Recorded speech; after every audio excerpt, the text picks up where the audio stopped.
Ketahuilah, wahai jin, dahulu kala ada seorang raja bernama Yunan yang berkuasa di Ruman, salah satu negeri di Persia. Raja Yunan memiliki pasukan yang kuat, pengawal dan pelayan yang setia dari berbagai jenis makhluk alas wete. Raja tersebut terserang penyakit lepra.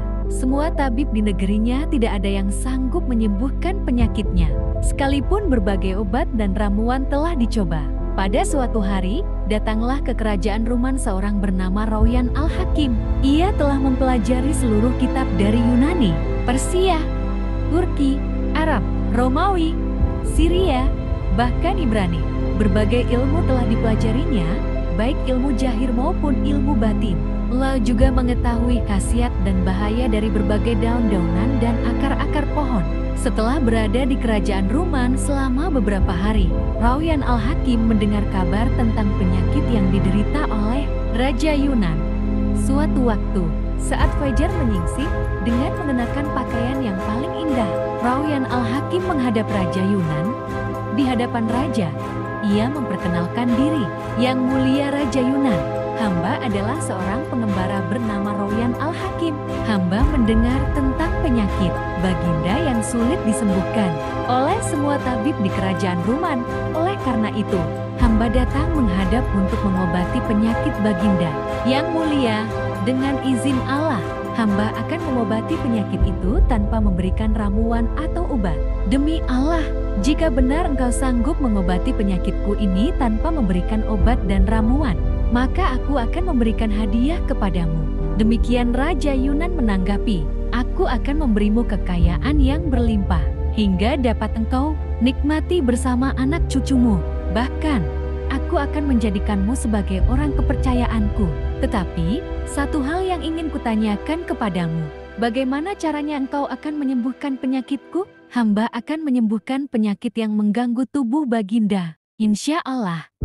Tetapi, harap Baginda bersabar hingga esok hari. Baiklah, datanglah ke istana besok pagi, ucap Raja Yunan seraya heran dan penuh harapan. Kemudian, Rauyan Al-Hakim mohon pamit kepada Raja Yunan untuk kembali ke penginapannya. Sesampainya di penginapan, ia segera mempersiapkan alat pengobatan. Ia membuat sebuah benda berbentuk palu yang ujungnya melengkung. Palu itu ia lubangi. Pada tangkai pegangan palu, ia bubuhi ramuan berkhasiat. Selain itu, dengan ilmu yang ia kuasai, Rauyan Al-Hakim membuat bola. Keesokan harinya, Rauyan Al-Hakim menghadap Raja. Sesampainya di istana, ia mencium lantai di hadapan Raja Yunan dan segera meminta Raja mendahulunya menuju lapangan untuk bermain bola dengan menggunakan palu panjang. Maka, dengan ditemani oleh para pembesar istana, Raja Yunan berangkat ke lapangan. Tidak lama kemudian, Rauyan Al-Hakim datang ke lapangan dan memberikan palu itu kepada Raja Yunan. Baginda, ambillah palu ini dan peganglah sebagaimana cara hamba memegangnya, kata Rauyan Al-Hakim. Lalu, berjalanlah sambil memukul bola itu sekuat tenaga hingga tangan dan tubuh Baginda berkeringat. Maka, niscaya obat di telapak tangan Baginda akan bekerja dan menyebar ke seluruh tubuh. Jika Baginda sudah berkeringat dan obat itu sudah menyebar ke seluruh tubuh, maka hendaklah Baginda kembali ke istana untuk segera mandi. Setelah itu, Baginda boleh tidur. Insya Allah, Baginda akan segera sembuh. Mendengar penuturan Rauyan Al-Hakim, Raja Yunan segera memegang palu dan menunggangi kuda kesayangannya. Ia memukul bola sekuat tenaga, mengejarnya, dan kembali memukulnya hingga seluruh telapak tangan dan tubuhnya berkeringat. Setelah berlalu beberapa saat, Rauyan Al-Hakim mengetahui bahwa ramuannya telah menyebar ke seluruh tubuh Raja Yunan. Maka, ia segera meminta kepada Raja agar menghentikan permainannya dan mempersilakan Raja untuk kembali ke istana, membersihkan tubuh, dan tidur. Raja Yunan memenuhi permintaan Rauyan Al-Hakim dan memerintahkan para pelayannya agar mempersiapkan kamar mandi serta merapikan tempat tidur. Sesaat kemudian, Raja Yunan sudah berada di kamar mandi dan mandi sepuas-puasnya. Setelah mandi, ia berpakaian dan beristirahat. Ia tidur di kamar pribadinya. Sepeninggal Raja Yunan, Rauyan Al-Hakim kembali ke penginapannya. Esok hari, Rauyan Al-Hakim menghadap Raja Yunan. Sang raja menyambutnya dengan gembira dan mempersilakan masuk ke kamar pribadinya. Sesampainya di hadapan raja, Rauyan Al-Hakim mencium lantai sesaat, kemudian melantunkan sebuah syair. Kau berikan anugerah saat aku mohon kepadamu, sedang jika orang lain memanggilmu, engkau menolaknya, wahai pemilik cahaya yang sinarnya menghapus pekatnya malam. Wajahmu selalu bercahaya, sedang wajah dunia masih suram. Sungguh, kau limpahkan berbagai anugerah kepada kami layaknya. Kau guyurkan hujan kepada bukit-bukit yang dahaga. Kutinggalkan harta untuk mencari kemuliaan hingga akhir zaman. Ketika Rauyan Al-Hakim selesai melantunkan syairnya, Raja Yunan bangkit dan memeluknya, serta mengajaknya duduk bersama. Sang raja kemudian memberikan jubahnya yang indah kepada Rauyan Al-Hakim. Rupanya, ketika Raja Yunan keluar dari kamar mandi, ia memerhatikan tubuhnya. Ia mendapati tubuhnya sudah tidak terkena lepra lagi. Bahkan, tubuhnya terasa lebih sehat dan bersih bagaikan perak putih. Melihat hal ini, raja sangat gembira dan merasa amat lega. Pada suatu pagi, Raja Yunan memasuki baleron kerajaan dan duduk di singgasana kerajaannya. Tidak berapa lama setelah itu, masuklah para pejabat istana. Masuk pula Rauyan Al-Hakim menghadap raja. Sang raja menyambutnya dengan penuh perhatian, serta segera mengajaknya menikmati hidangan yang telah tersedia. Setelah sepanjang hari berada di istana, Rauyan Al-Hakim berpamitan kepada Raja Yunan, dan sang raja memerintahkan pada bendahara kerajaan untuk memberikan hadiah uang 1000 dinar, pakaian, dan hadiah-hadiah lainnya. Raja Yunan juga menghadiahkan seekor kuda yang sehat dan indah kepadanya. Setelah itu, Rauyan Al-Hakim pulang menuju penginapannya. Orang itu telah menyembuhkanku tanpa menyentuh tubuhku atau mengoleskan minyak apapun. Demi Allah, ini adalah kepandaian yang sempurna.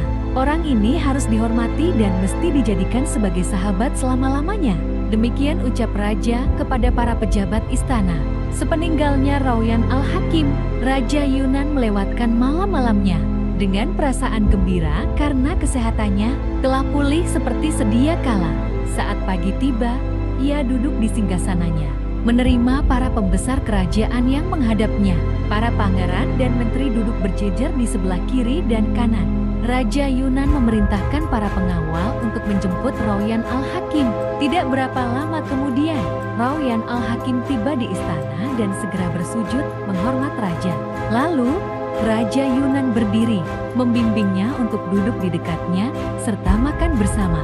Selesai makan bersama, Raja Yunan masih memberikan penghormatan kepada Rauyan Al-Hakim dengan menghadiahinya jubah kehormatan. Keduanya berbincang-bincang hingga sore hari. Ketika Rauyan Al-Hakim merasa sudah waktunya untuk pulang, raja memberinya 5 buah jubah dan uang 1000 dinar. Rauyan Al-Hakim pulang dengan penuh rasa syukur. Pagi harinya, Raja Yunan menuju baleron kerajaan. Para pembesar kerajaan telah menunggunya.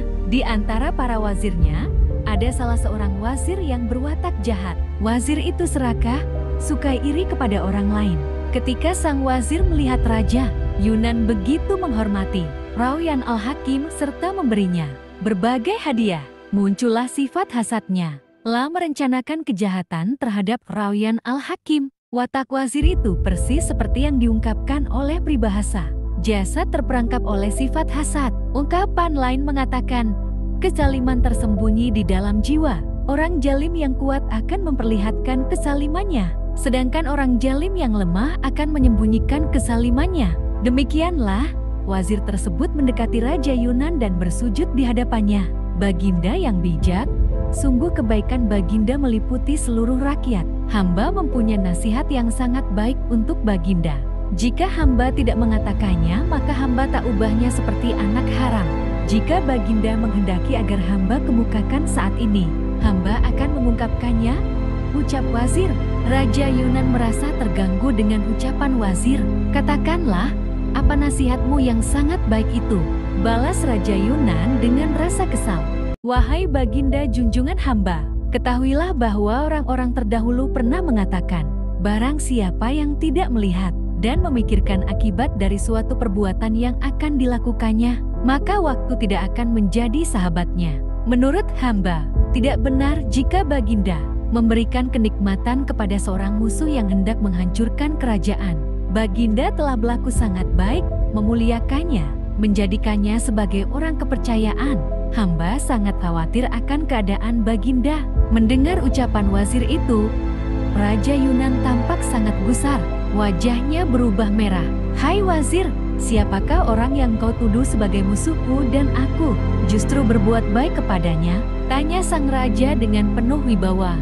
"Wahai Baginda junjungan hamba, jika Baginda dalam keadaan tertidur, maka bangunlah. Sebab yang hamba maksudkan adalah Rauyan Al-Hakim," jawab wazir. "Ketahuilah hai wazir, ia adalah sahabatku."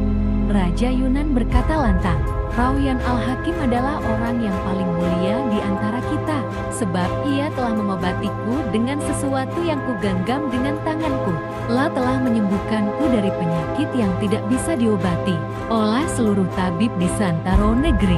Sungguh, tak akan ada orang yang menandinginya di dunia pada saat ini. Jeti, bagaimana engkau bisa menyatakan kebohongan seperti itu? Saksikan, hai para wazirku, aku akan memberikan kepada Rauyan Al-Hakim tempat kediaman yang indah, jariyah-jariyah yang cantik, serta uang 1000 dinar setiap bulan. Seandainya aku membagi kerajaanku ini, masih lebih sedikit dari yang berhak diterimanya."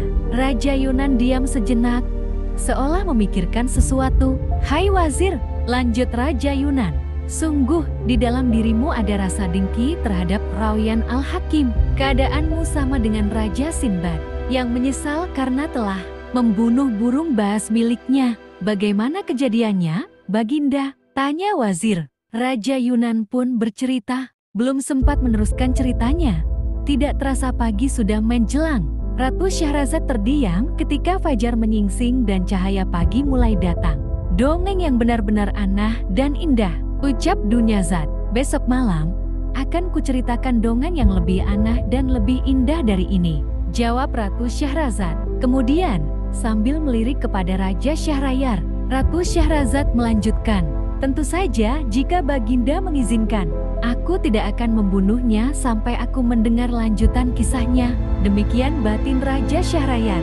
Mereka melewatkan malam itu dengan saling memeluk mesra. Keesokan harinya, Raja Syahrayar keluar meninggalkan istananya dan menuju balairung kerajaan. Seperti biasa, wazir datang dengan membawa kain kafan yang diselipkan di ketiaknya. Lalu, Raja Syahrayar menjalankan pemerintahan, memberikan keputusan hukum, dan mengurusi masalah-masalah kerajaan lainnya dari pagi hingga sore. Setelah itu, balairung kerajaan pun ditutup dan raja kembali ke istana.